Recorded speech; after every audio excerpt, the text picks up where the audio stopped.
بسم اللہ الرحمن الرحیم۔ السلام علیکم محترم ناظرین، بابل شہر کی ایک بد کردار عورت جب مر گئی تو اس کے گھر والوں نے اسے دفن تک نہ کیا بلکہ ایک کوڑے کے ڈھیر پر پھینک دیا۔ حضرت موسیٰ علیہ السلام جب کوہ طور پر اللہ تعالیٰ سے باتیں کرنے کے لیے گئے تو اللہ تعالیٰ نے فرمایا، اے موسیٰ، باقی باتیں بعد میں ہوں گی، پہلے جاؤ، میری ایک کنیز کی لاش کوڑے پر پڑی ہے، اسے غسل دلاؤ اور عزت کے ساتھ دفناؤ۔ حضرت موسیٰ علیہ السلام کوہ طور سے واپس آئے اور بابل شہر میں داخل ہوئے۔ تلاش کرتے کرتے ایک جگہ دیکھا کہ کوڑے پر ایک لاش پڑی ہے اور اس کے گرد گرد 4 کتے رکھوالی کر رہے ہیں تاکہ کوئی درندہ لاش کو پامال نہ کر سکے۔ حضرت موسیٰ علیہ السلام نے اس کے گھر کا پتہ پوچھا اور ان سے کہا کہ لاش کو اٹھانے میں میری مدد کرو۔ عورت کے گھر والوں نے کہا کہ ہم اس لاش کے قریب نہیں جائیں گے۔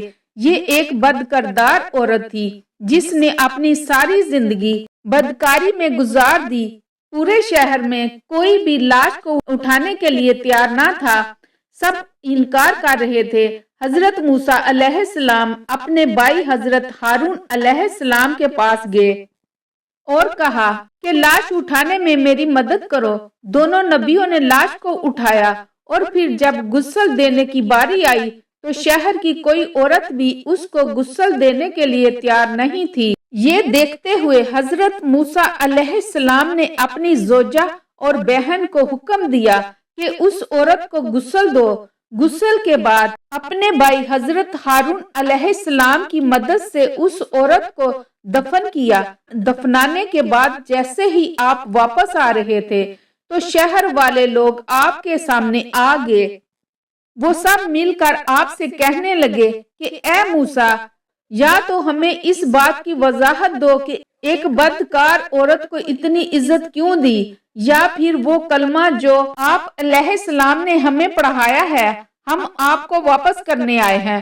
حضرت موسیٰ علیہ السلام نے لوگوں سے فرمایا، اے شہر کے لوگوں، مجھے جو حکم اللہ نے دیا تو میں نے اس حکم کی تعمیل کر دی۔ ہاں، اگلی بار میں جب کوہ طور پر جاؤں گا تو تم سب کو تمہارے اس سوال کا جواب مل جائے گا۔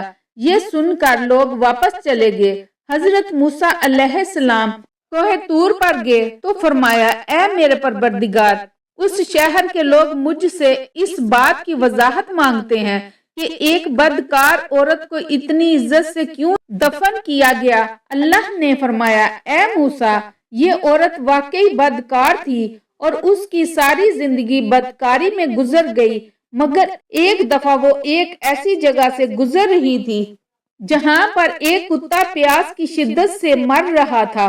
اس عورت کو کتے کی حالت پر رحم آ گیا۔ اس نے پانی کے کنویں سے اپنے کپڑے گیلے کیے اور کتے کے منہ میں نچوڑ دیے۔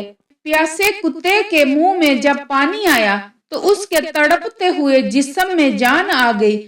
مجھے عورت کی یہ رحم دلی پسند آ گئی اور میں نے اس کے سارے گناہ معاف کر دیے، اور میں نے موت کے فرشتے کو حکم دیا کہ اس کی روح قبض کر ڈالو تاکہ آئندہ بدکاری نہ کر سکے۔ ہمیں بھی چاہیے کہ ہم اللہ تبارک و تعالیٰ کی مخلوق سے جس قدر ہو سکے پیار سے پیش آئیں۔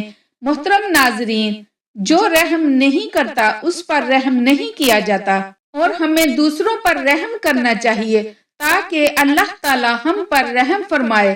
آمین ثم آمین۔